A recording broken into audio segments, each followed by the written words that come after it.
Motorola Moto Z2 Force, a great phone, despite the mods. But it's no bargain. The Moto Z3 Play is now an actual real thing we've had our hands on. It arrives this summer for $499 with an extra battery pack. The Moto Z2 Force, $756 at Verizon Wireless, is a really good phone, and that has nothing to do with its mods. Thin? Check. Powerful? Check. Flexible? Check. Durable? Check. The phone to beat? Hard to tell. Motorola's newest premium phone, the Moto Z2 Force, arrives at a strange time. The biggest and best phones of the year are right around the corner, most likely, Samsung's Galaxy Note 8, the next iPhone, or iPhones, and an expected Google Pixel 2. Where does that leave the Z2 Force? The sequel to last year's Z and Z Force phones is thin with a sharp design and very good specs. In several significant ways, processor, camera and display, it's a step up from the excellent mid-range Moto Z2 Play. And, it adds Motorola's shatter-resistant Shatter Shield, a feature that used to be a Verizon exclusive on the older Z Force.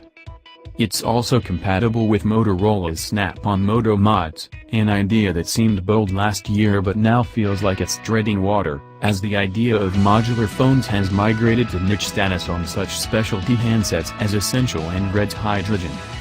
Forget about the mods, just focus on the phone. The Moto Z2 Force is great. But it's no bargain. Starting at a whopping $730, it's a premium-priced phone, and it will get a lot of competition very soon. Shatter Shield sounds like impact-proof, but really it means won't break when you drop it accidentally from 4 or 5 feet. I dropped the Z2 Force a handful of times on concrete, face first. It survived, but it doesn't look pretty.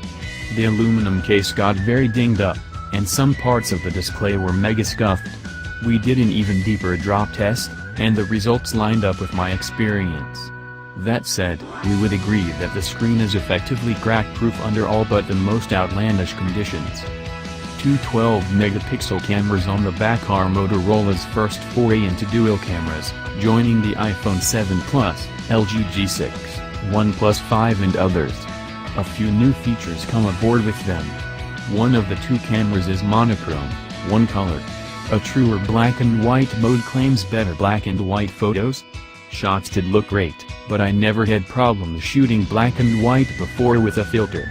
More impressive is the camera's mixing of black and white and color shots, but again, honestly, you could just use an app to the same effect.